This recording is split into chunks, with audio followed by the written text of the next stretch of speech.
السلام علیکم ورحمۃ اللہ وبرکاتہ۔ الحمد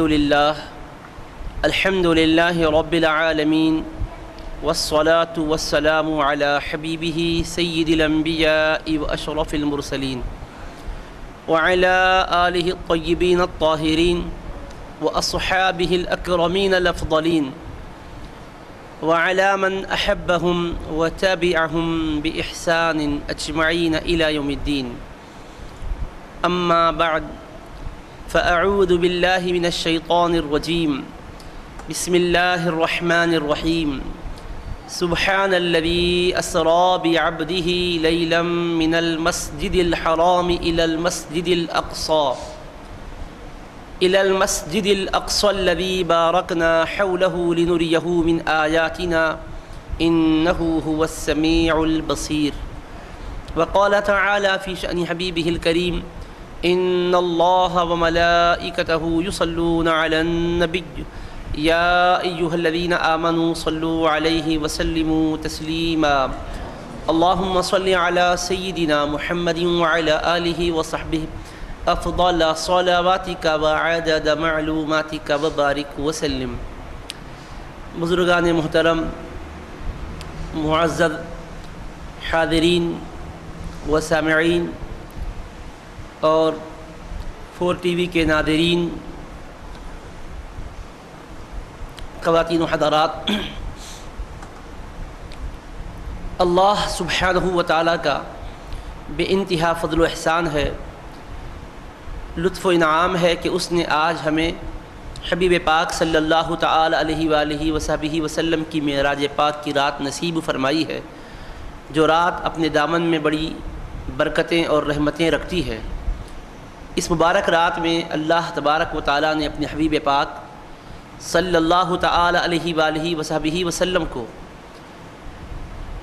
بے انتہا اپنی قربتوں سے سرفراز فرمایا، تمام عالم ملکوت کی عجائبات قدرت کی سیر کروائی، اپنی عظیم نشانیوں کا مشاہدہ کروایا، اور سب سے بڑی اپنی عظیم جو نشانی ہے خود اللہ تبارک و تعالیٰ کا دیدار مبارک ہے۔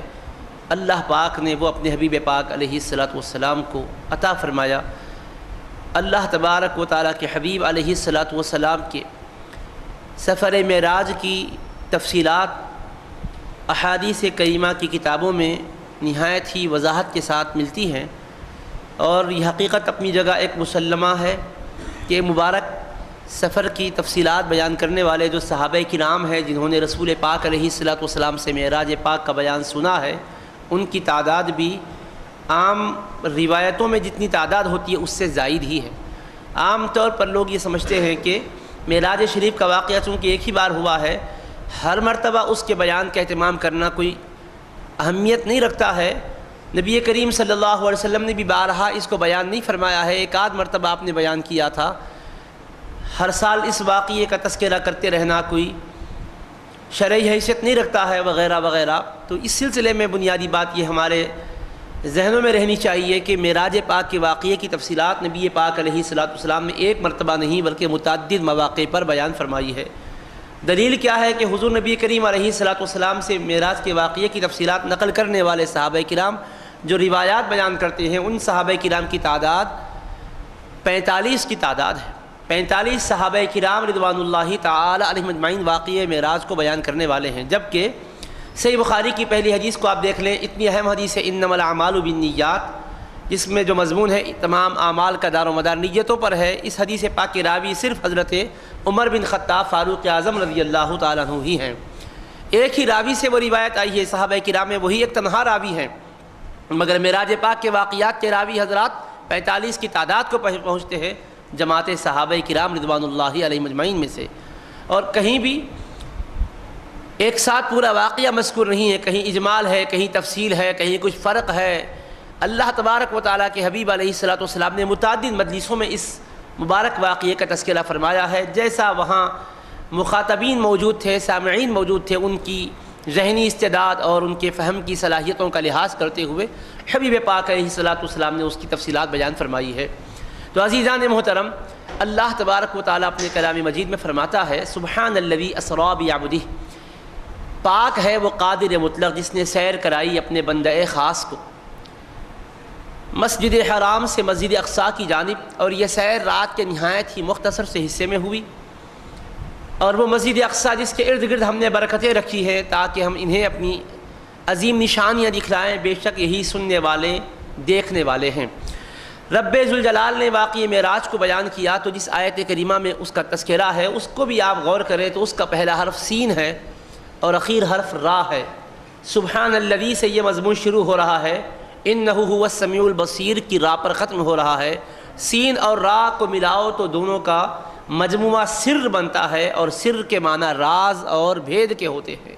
تو اللہ تبارک و تعالیٰ نے واقعہ معراج کے بیان پر مشتمل جو آیت کریمہ نازل فرمائی اس کا ابتدا اور انتہا میں ایسا ربط رکھا ہے کہ جو اس بات کو واضح کرتا ہے کہ یہ مبارک سفر اور اس کی تفصیلات کی حقیقتیں تمام انسانوں کے ذہن و فہم سے ماورا ہے، اسی لیے کہ یہ خالق کونین اور حبیب پاک علیہ السلام کے درمیان عظیم راز اور بھید ہے۔ اسی لیے سورہ والنجم میں اس مکالمے کا تذکرہ کیا جو رسول پاک علیہ السلام اور اللہ پاک کے مابین ہوا، فرمایا فَأَوْحَىٰ إِلَىٰ عَبْدِهِ مَا أَوْحَىٰ، اللہ تبارک و تعالیٰ نے اپنے بندہ خاص پر وحی فرمائی جو اس نے وحی فرمائی، یعنی کیا کیا وحی فرمائی، کیا راز کی باتیں کی۔ ان اسرار و رموز کو اللہ پاک نے واضح نہیں فرمایا ہے کیونکہ کسی انسان کی صلاحیت ہی نہیں ہے کہ ان رازوں کا، ان بھیدوں کا تحمل کر سکے، ان کی تاب رکھ سکے، ان کو برداشت کر سکے۔ اسی لیے اللہ پاک نے اجمالی انداز میں، ابہام کے انداز میں فرمایا فَأَوْحَىٰ إِلَىٰ عَبْدِهِ مَا أَوْحَىٰ، اللہ نے وحی کی اپنے بندے پر جو اس کو وحی کرنی منظور تھی۔ حبیب پاک علیہ السلام کے بے شمار معجزات ہیں، ان میں سے معراج پاک کا معجزہ سب سے زیادہ نرالی شان والا معجزہ ہے، اور اللہ پاک نے اس معجزے کے ظہور کے لیے رات کا انتخاب فرمایا، اور وہ بھی ایسے موقع پر جب کہ دنیا سو رہی تھی۔ تنہا رسول پاک علیہ السلام کے پاس جبریل امین کو اور ان کے ساتھ مقدس فرشتوں کی جماعت کو بھیجا۔ یہ معراج کا جو کچھ واقعہ ہوا ہے لوگوں کی نظروں سے پوشیدہ رکھا گیا۔ چاند کے 2 ٹکڑے آپ نے کیے، یہ منظر دنیا کو دکھایا گیا۔ ڈوبے ہوئے سورج کو آپ نے پلٹایا، یہ منظر بھی دنیا کو دکھایا گیا۔ چلنے والے سورج کو آپ نے حکم دے کر روک دیا، یہ منظر بھی دنیا نے دیکھا۔ دیگر معجزات لوگوں کی نگاہوں کے سامنے لائے گئے، مگر معراج کے معجزے کو لوگوں کے سامنے لایا نہیں گیا، آنکھوں سے دکھایا نہیں گیا، واقعہ ہونے کے بعد صبح میں سنایا گیا۔ کیوں ظاہر نہیں کیا گیا؟ ایسا کیوں نہیں ہوا کہ لوگوں کے درمیان سے رسول پاک علیہ السلام کو لے جایا گیا ہو، جبریل امین براق لے کر آئے ہوں اور سارے کے سارے لوگ وہاں موجود ہوں، ان کے بیچ سے نبی پاک علیہ السلام گزر رہے ہوں؟ یہ بھی ہو سکتا تھا، ایسا کیوں نہیں ہوا؟ تو راز کیا ہے؟ تو عزیزان محترم، اللہ تبارک و تعالیٰ نے اپنے حبیب پاک علیہ السلام کے نور کی شان کو ظاہر کرنا چاہا، اور اللہ کے حبیب پاک علیہ السلام کے نور مبارک پر جو پردے پڑے ہوئے تھے اللہ نے ان پردوں کو ہٹانا چاہا۔ تو اب اس وقت لوگوں کی آنکھوں کے سامنے سے اگر سفر مبارک کروایا جاتا، سرکار کے نور مبارک کے پردے اگر ہٹائے جاتے تو کس کی آنکھوں میں تاب تھی کہ اس کا تحمل کر سکے، اس جلووں کو اپنے اندر سمو سکے؟ اسی لیے اللہ تبارک و تعالیٰ نے انتخاب کیا، تو ایسی گھڑی کا انتخاب کیا جبکہ دنیا بے خبر تھی، حبیب پاک علیہ السلام سفر فرما رہے تھے، اس لیے کہ برداشت کرنے کی طاقت کسی میں نہ تھی۔ اللہ نے یہ چاہا۔ حضرت سیدنا ابو الحسنات محدث دکن رحمۃ اللہ تعالی علیہ میں معراج نامے میں ایک حکمت اور راز یہ بھی بیان فرمایا ہے، رب نے چاہا کہ دنیا کے چاند کی روشنی تو دنیا نے دیکھی ہے، آسمان کے چاند کی چاندنی کو دنیا نے دیکھا ہے، میں یہ چاہتا ہوں کہ میرے حبیب جو میرا چاند ہے، اس مبارک حبیب پاک کی انوار کی تجلیات بھی تم پر ظاہر ہوں۔ حبیب پاک علیہ السلام کے انوار سے عالم انوار کو منور اور روشن کرنا چاہا، تو اللہ پاک نے رات کا انتخاب کیا اور حبیب پاک علیہ السلام کا نورانی سفر شروع ہوتا ہے۔ عزیزان محترم، رسول کریم صلی اللہ تعالی علیہ وآلہ وصحبہ وسلم کے مبارک سفر کی تفصیلات آپ نے جیسا بھی سماعت فرمائی ہے۔ رسول کریم صلی اللہ تعالی علیہ وآلہ وسلم کی خدمت بابرکت میں براق کی سواری لائی گئی۔ رسول پاک علیہ السلام اس پر سوار ہو کر تشریف لے جاتے ہیں، اور یہ مبارک سفر مسجد حرام سے شروع ہوتا ہے، مسجد اقصیٰ کی جانب رسول پاک علیہ السلام تشریف لے جاتے ہیں۔ درمیان میں مختلف واقعات وقوع پذیر ہوئے۔ مسجد اقصیٰ میں جب رسول رحمت صلی اللہ علیہ وسلم پہنچے تو آپ نے وہاں ملاحظہ فرمایا کہ پہلے سارے کے سارے انبیاء و رسول آپ کے استقبال میں جمع ہیں۔ مقدس فرشتوں کی نورانی جماعت بھی استقبال میں حاضر ہے۔ حبیب پاک علیہ السلام کا سبھوں نے استقبال کیا۔ مسجد اقصی میں رسول پاک علیہ السلام تشریف لے جاتے ہیں۔ سیدنا جبریل امین علیہ السلام اذان کہتے ہیں اور پھر اقامت ہوتی ہے۔ انبیاء صف بنا کر حبیب پاک علیہ السلام کی اقتداء کا شرف حاصل کرنے کے لیے منتظر ہوتے ہیں۔ سرور کائنات علیہ السلام بھی ابھی مصلی پر تشریف نہیں لے جاتے، آپ بھی صف ہی میں کھڑے ہوئے ہوتے ہیں۔ جبریل امین علیہ السلام عرض کرتے ہیں کہ یا رسول اللہ، آپ کس کا انتظار فرما رہے ہیں؟ اب کس کی مجال کہ آپ کے ہوتے ہوئے مصلی امامت پر جا سکے؟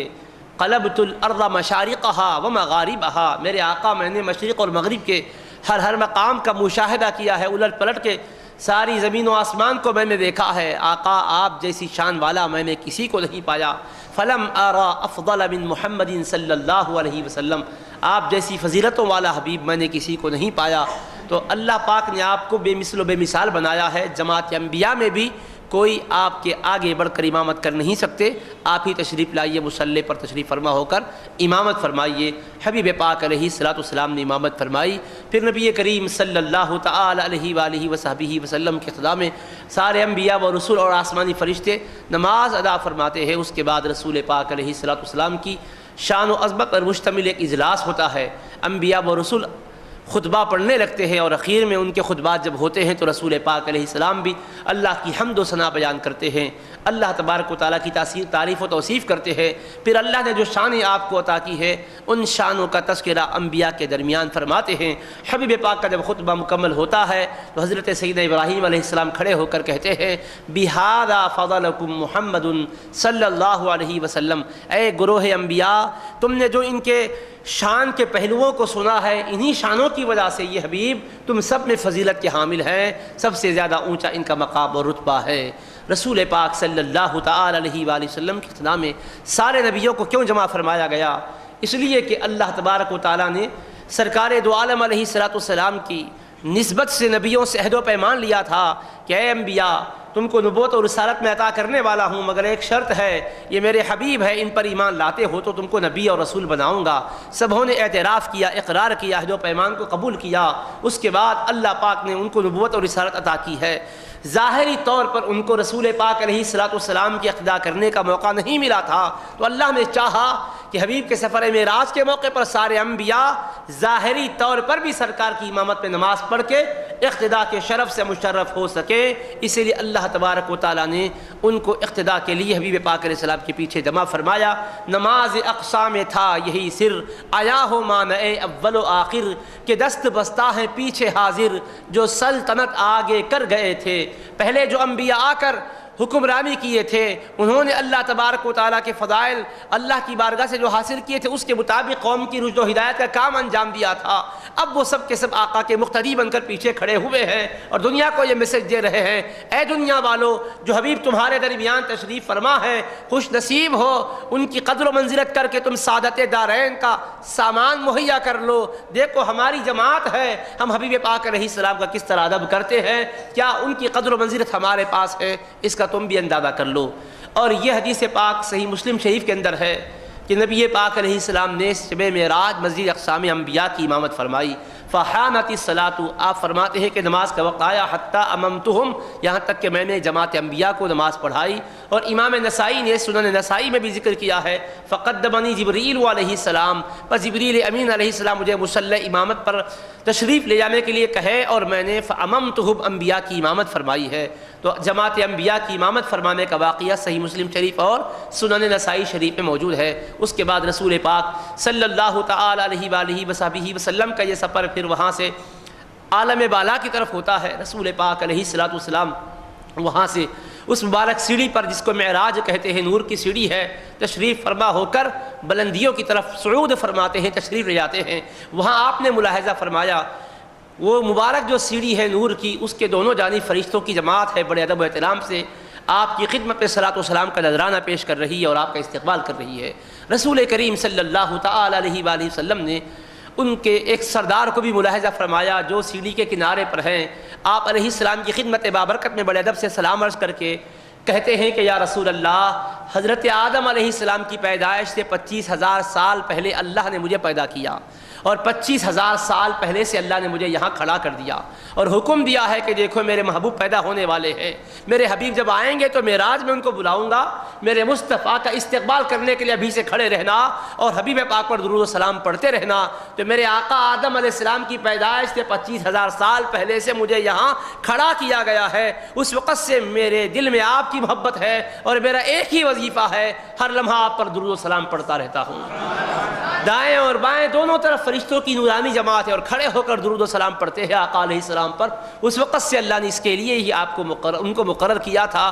حبیب پاک علیہ السلام کا انہوں نے استقبال کیا، رسول پاک علیہ السلام پر تشریف لے جاتے ہیں، آسمان کا دروازہ آپ کے لیے کھولا جاتا ہے اور بڑے ہی احترام کے ساتھ پرجوش استقبال کیا جاتا ہے۔ پھر وہاں آپ حضرت آدم علیہ السلام سے ملاقات فرماتے ہیں، انہوں نے آپ کا استقبال کیا۔ پہلے بھی مسجد اقصی میں، بیت المقدس میں تمام انبیاء آپ کی اقتداء میں نماز پڑھ چکے تھے، استقبال کر چکے تھے۔ اللہ نے پھر ان کو حکم دیا کہ میرے حبیب اب آسمان کی سیر کے لیے آ رہے ہیں، پہلے سے جا کر تم استقبال میں کھڑے رہ جانا۔ پھر انبیاء کرام استقبال کے لیے آگے آسمانوں پر موجود تھے۔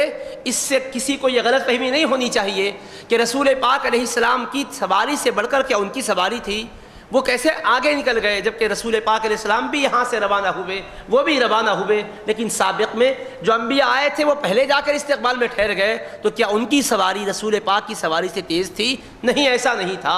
بات یہ تھی کہ رسول پاک علیہ السلام اپنی رفتار سے نہیں جا رہے تھے، آپ کا تشریف لے جانا مشاہدہ کرتے ہوئے تھا، سیر کرتے ہوئے تھا، ہر ایک کو سرفراز کرتے ہوئے تھا، اور ان کا تشریف لے جانا استقبال کرنے کے لیے تھا۔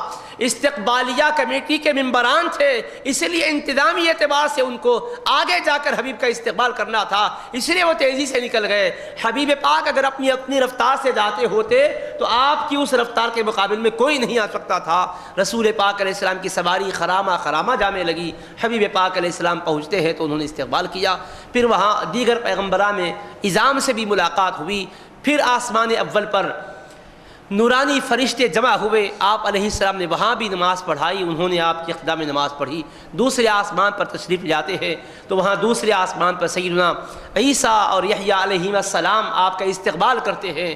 پھر اس کے بعد وہاں بھی جتنے فرشتے حاضر تھے سب آپ کی اقتداء میں نماز پڑھتے ہیں۔ تیسرے آسمان پر تشریف لے جاتے ہیں تو وہاں نبی پاک صلی اللہ تعالی علیہ وآلہ وصحبہ وسلم کا استقبال سیدنا یوسف علیہ السلام فرماتے ہیں۔ دیگر وہاں ملائکہ جو تھے وہ سب آپ کی اقتداء میں نماز پڑھنے کا شرف پاتے ہیں۔ چوتھے آسمان پر حبیب پاک علیہ السلام تشریف لے جاتے ہیں تو حضرت سیدنا ادریس علیہ السلام وہاں آپ کا استقبال فرماتے ہیں، وہاں بھی آپ امامت فرماتے ہیں، اور دیگر مقدس نورانی فرشتے آپ کی اقتداء میں نماز پڑھتے ہیں۔ اسی طرح سے حبیب پاک پانچویں آسمان پر تشریف لے گئے، حضرت ہارون علیہ السلام نے آپ کا استقبال کیا اور وہاں بھی فرشتوں کو آپ نے نماز پڑھائی۔ چھٹے آسمان پر تشریف لے گئے، حضرت موسیٰ علیہ السلام نے آپ کا استقبال کیا اور وہاں بھی آپ نے فرشتوں کو نماز پڑھائی۔ پھر اس کے بعد ساتویں آسمان پر تشریف لے گئے، سیدنا ابراہیم خلیل اللہ علیہ السلام نے آپ کا استقبال فرمایا۔ آپ نے پھر وہاں بیت المعمور میں سارے کے سارے فرشتوں کی امامت فرمائی، سبھوں نے آپ کی اقتداء میں نماز پڑھی۔ حبیب پاک علیہ السلام نے جنت کا بھی مشاہدہ فرمایا، دوزخ کا بھی آپ نے مشاہدہ فرمایا۔ جنت و دوزخ کی سیر کے بعد حبیب پاک علیہ السلام پھر سدرۃ المنتہا کے پاس ہیں کہ جبریل امین عرض کرتے ہیں میرے آقا یہاں یہ جو کرسی رکھی ہوئی ہے آج تک کسی نے اس کرسی پر بیٹھا نہیں ہے، اللہ پاک نے جب سے کائنات کو پیدا کیا ہے اس وقت سے آج تک کسی نے یہاں بیٹھنے کی ہمت نہ کی ہے، خالصتاً آپ کے لیے کرسی بنائی گئی ہے، آقا آپ یہاں تشریف رکھیں۔ حبیب پاک علیہ السلام اس نورانی کرسی پر تشریف فرما ہوتے ہیں۔ سدرۃ المنتہا پر دیگر اور فرشتے موجود رہتے ہیں جو حبیب پاک علیہ السلام کا دیدار کرنے کے لیے آئے ہوئے ہوتے ہیں۔ اس کے بعد جبریل امین گزارش کرتے ہیں میرے آقا میری ایک تمنا ہے، خواہش اور آرزو ہے، یہ میرا مقام ہے سرکار، یہاں آپ 2 رکعت نماز پڑھیں تاکہ یہ مقام مزید برکتوں والا سعادتوں والا ہو جائے۔ تو حبیب پاک علیہ السلام نے وہاں 2 رکعت نماز ادا فرمائی آپ کے پیچھے، پھر جتنے ملائکہ وہاں موجود تھے سبھوں نے نماز ادا فرمائی۔ حبیب پاک علیہ السلام پھر آگے تشریف لے جا رہے ہیں۔ حضرت جبریل امین علیہ السلام عرض کرتے ہیں میرے آقا اب میں یہاں سے آگے بڑھ نہیں سکتا، لو دنوت انملۃ لاحترقت، اگر ایک انگل برابر بھی میں آگے بڑھوں گا تو اللہ کی تجلیات کی تاب نہیں لا سکوں گا، جل کے خاکستر ہو جاؤں گا۔ البتہ حبیب پاک علیہ السلام سے گزارش کرنے لگے کہ یا رسول اللہ میری ایک آرزو اور تمنا ہے، حبیب پاک علیہ السلام سے انہوں نے کب کہا؟ جبکہ رسول پاک علیہ السلام نے ان سے پوچھا تھا حل لک من حاجت یا جبرائیل، اے جبرائیل کیا تمہیں کوئی حاجت ہے، کیا تمہاری کوئی ضرورت ہے بتاؤ۔ کیونکہ حضرت ابراہیم علیہ السلام کو جب آتش نمرود میں ڈالا جا رہا تھا اس وقت جبریل امین نے آ کر یہی پوچھا تھا اے ابراہیم کیا آپ کی کوئی حاجت ہے؟ تو حضرت ابراہیم نے جواب دیا تھا اما الیک فلا، تمہاری کوئی مجھے ضرورت نہیں ہے، کوئی حاجت نہیں ہے۔ لیکن پوچھ کر انہوں نے ایک احسان کیا تھا، حبیب پاک نے چاہا کہ میرے جد امجد پر جو انہوں نے احسان کیا میں اس کا بدلہ دے دوں۔ فرمایا جبرائیل کیا تمہاری کوئی حاجت ہے تو بتاؤ، میں رب کی بارگاہ میں جا رہا ہوں۔ جبریل امین نے کہا میری حاجت یہ ہے میرے آقا، اللہ کی بارگاہ میں یہ عرض کر دیں کہ جس وقت قیامت قائم ہوگی، پل صراط سے آپ کی امت کو گزرنے کا حکم ملے گا، تو مجھے یہ اجازت مل جائے کہ میں اپنے نورانی پروں کو پل پر بچھا دوں تاکہ آپ کی امت اس پر آسانی سے گزر جائے۔ اللہ کے حبیب پاک علیہ السلام نے دعاؤں سے نوازا۔ اس کے بعد سرور کونین علیہ السلام آگے بڑھتے ہیں، سدرا پر جبریل امین رک جاتے ہیں، حبیب پاک علیہ السلام کا سفر ابھی مزید جاری رہتا ہے۔ اللہ کے حبیب علیہ السلام نور کے حجابات طے کرتے ہوئے آگے بڑھتے ہیں۔ رف رف آپ کی سواری کے لیے پیش ہوتا ہے، ایک سبز رنگ کا نہایت پر نور تخت ہے جس کی حقیقت کا کوئی اندازہ بھی نہیں کر سکتا۔ سرور کائنات علیہ السلام اس پر سوار ہوتے ہیں اور وہ نورانی تخت آپ کو لے کر آگے جاتا ہے۔ اس کے بعد 70,000 حجابات طے ہوتے ہیں، رف رف بھی رک جاتا ہے۔ حبیب پاک صلی اللہ تعالی علیہ وآلہ وصحبہ وسلم کو اللہ تبارک و تعالی عرش پر متمکن کر دیتا ہے۔ حبیب عرش عظیم پر پہنچتے ہیں۔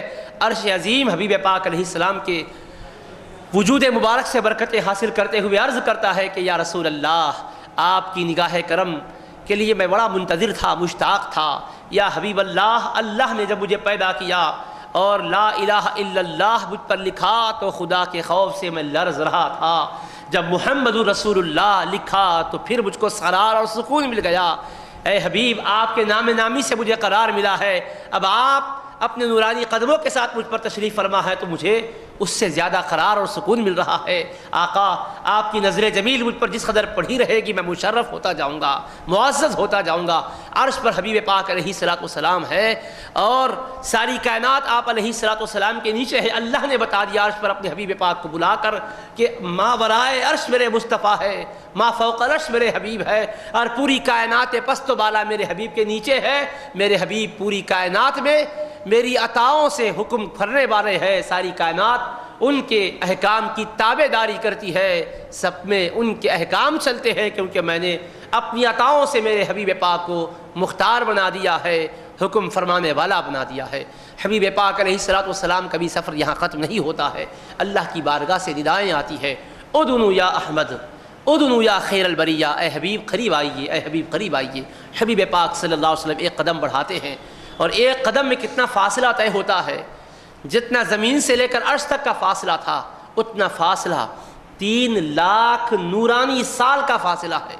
علامہ روح سید محمود آلوسی صاحب روح المعانی لکھتے ہیں کہ فرش سے لے کر عرش تک کا فاصلہ 3 لاکھ نورانی سال، نوری سال ہے۔ نوری سال، نوری رفتار کا اندازہ کیا ہم کر سکتے ہیں؟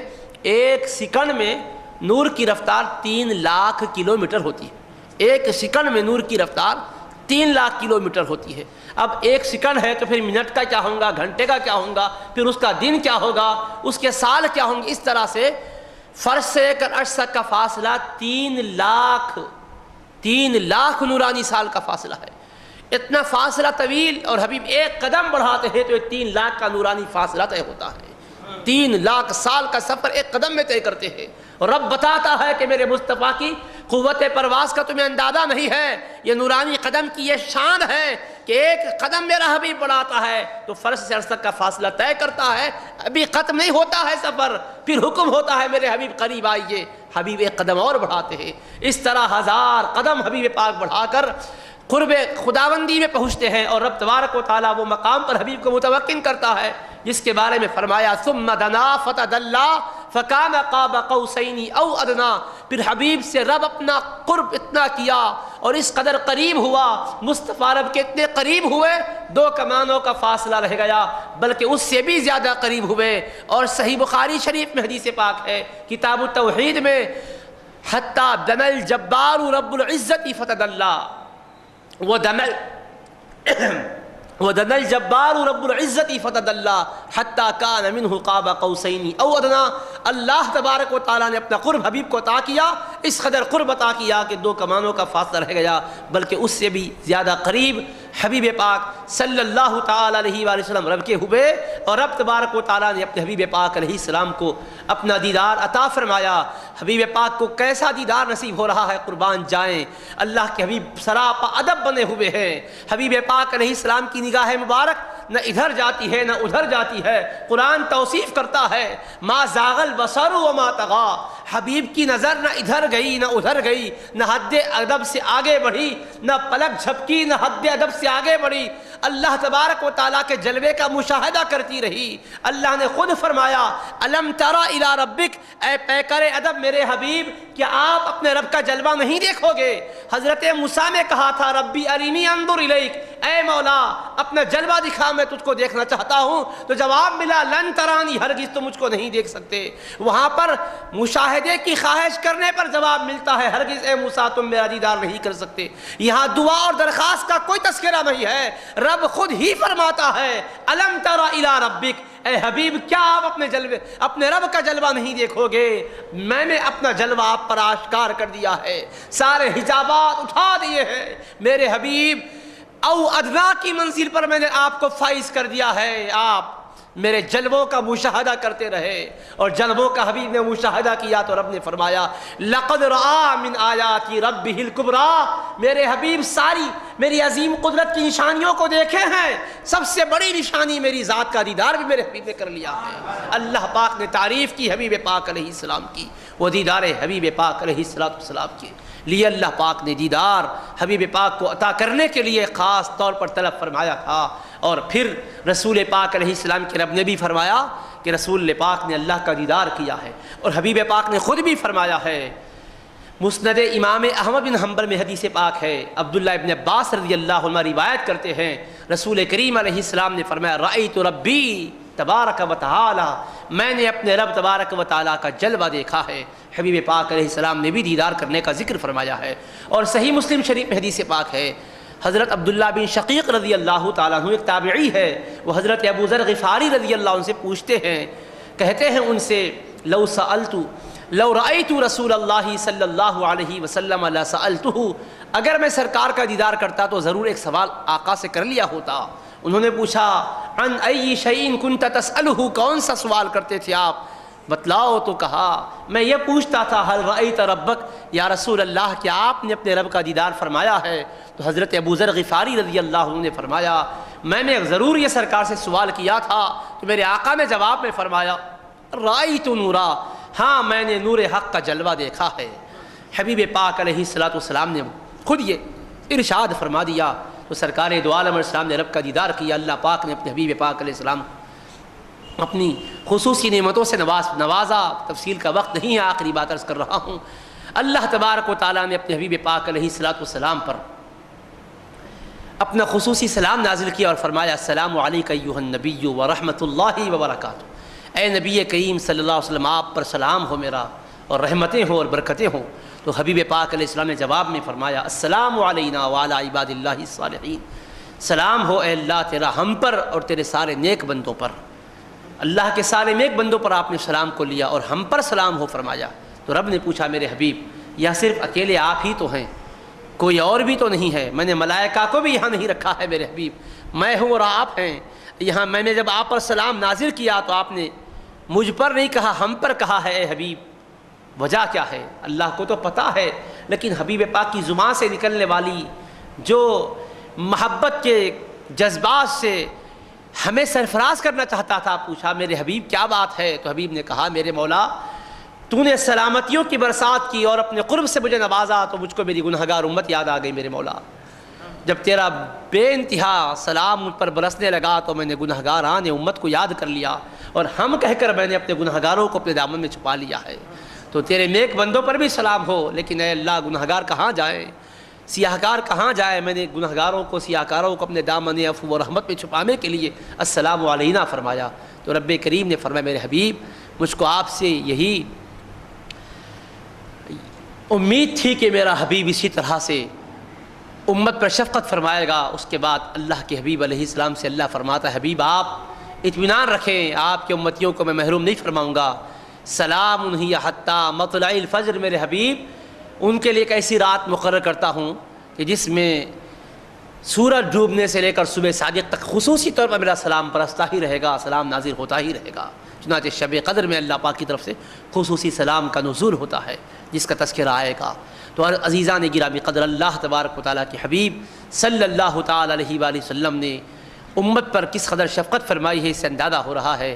حبیب پاک علیہ السلام پھر 5 نمازیں لیتے ہیں، 50 اللہ نے فرض کی تھی، موسیٰ علیہ السلام کی گزارش پر آپ ایک کے بعد دیگرے 5 کم کرواتے ہیں، بالآخر 45 نمازیں کم ہوتی ہے، 5 نمازوں کا تحفہ لے کر تشریف لاتے ہیں۔ اللہ تبارک و تعالیٰ کی طرف سے اعلان ہوتا ہے میرے حبیب میری بات بدلنے والی نہیں ہے، میں نے 50 فرمایا تھا، 50 ہی کا ثواب دوں گا، امت 5 پڑھیں گی تو ثواب ان کو 50 کا ملے گا، اجر و ثواب میں کوئی کمی نہیں کی جائے گی۔ اللہ کے حبیب علیہ السلام تشریف لاتے ہیں، پھر صبح میں واقعے کا تذکرہ ہوتا ہے، منکرین معاندین اعتراض کرنا شروع کرتے ہیں اور تفصیلات پوچھتے ہیں کہ یا رسول اللہ آپ فرماتے ہیں کہ آپ اتنا سفر کر کے آئے اور حضور علیہ السلام نے ساری باتیں ان سے نہیں بیان کی ہے، صرف بیت المقدس تک کا تذکرہ آپ نے کیا، تو انہوں نے کہا اس کی نشانیاں آپ ہم کو بتلائیں۔ رسول پاک علیہ السلام فرماتے ہیں پس اللہ نے اسی لمحہ بیت المقدس کو میرے سامنے کر دیا، بس میں بیت المقدس کو دیکھتا جا رہا تھا، نشانیاں بتاتا جا رہا تھا۔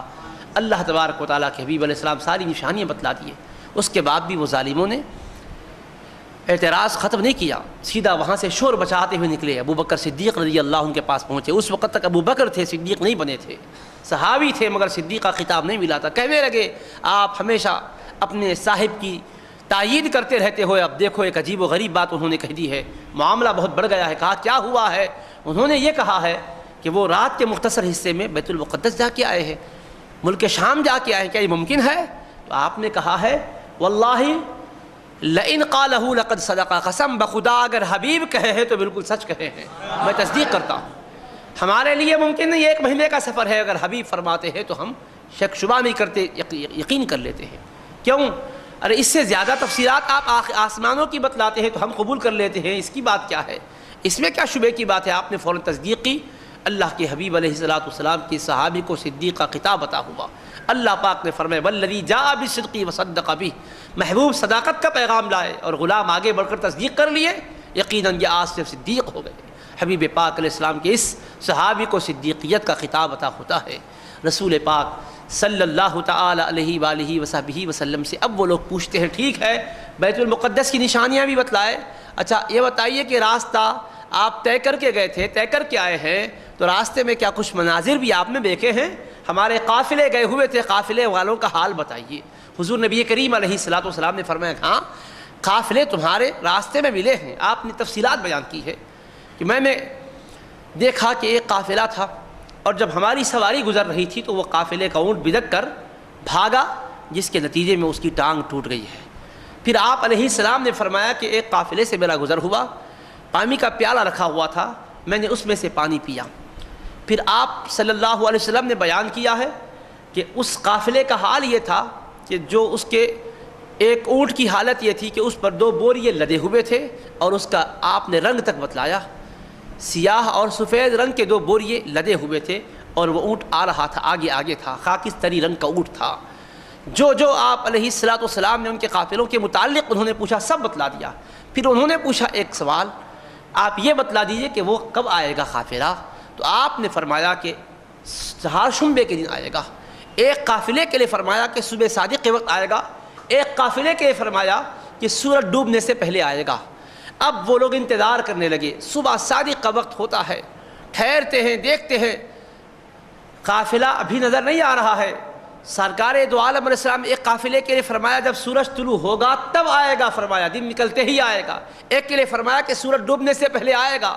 اب وہ لوگ انتظار میں تھے اور کہنے لگے دیکھو سورج چمک گیا ہے، تو آپ نے کہا دیکھو قافلہ بھی تو سامنے آ گیا ہے، تو فوراً وہ قافلہ آنکھوں کے سامنے موجود ہو گیا۔ اس کے بعد حبیب پاک علیہ السلام نے ایک فرمایا تھا کہ سورج ڈوبنے سے پہلے آئے گا، بدھ کا دن تھا، چہارشنبے کا، انتظار کر رہے تھے۔ اللہ کے حبیب علیہ السلام کو جھٹلانے کا ایک اچھا موقع ہے، شام کا وقت آ گیا، سورج ڈوبنے کا وقت قریب تھا۔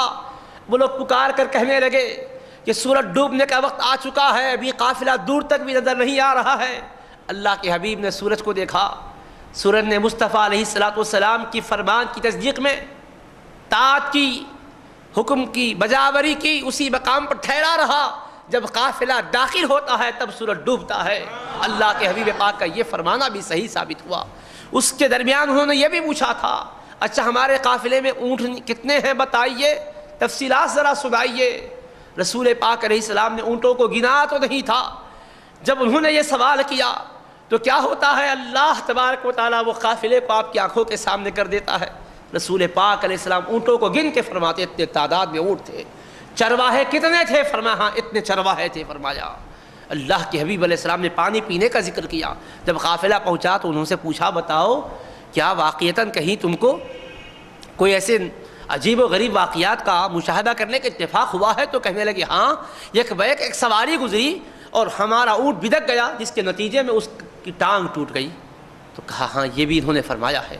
تو کہا ایک پانی کا برتن ہم نے خود رکھا تھا، ہم نے پیا بھی نہیں، زمین پر گرا بھی نہیں، لیکن برتن خالی ہے، پانی نظر نہیں آ رہا ہے۔ تو ہاں انہوں نے فرمایا تھا کہ میں برتن سے پانی پیا تھا۔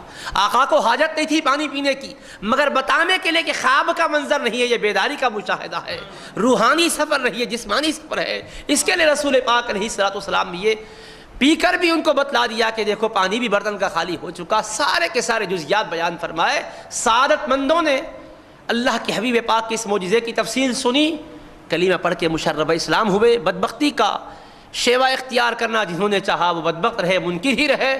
تو بہرحال اللہ پاک نے اس میں یہ وعدے کر دیا وما جعلنا الرؤيا التي اريناك الا فتنة للناس، اے حبیب ہم نے جو مشاہدات آپ کو کروائے ہیں یہ لوگوں کو آزمانے کے لیے کروائے ہیں۔ آپ کے مقام کو تو بلند و بالا کرنا تھا، ساتھ ہی لوگوں کا امتحان بھی لینا تھا، کون سچا یقین کر کے کامیاب ہو جاتا ہے اور کون شک شبہ کر کے برباد ہو جاتا ہے۔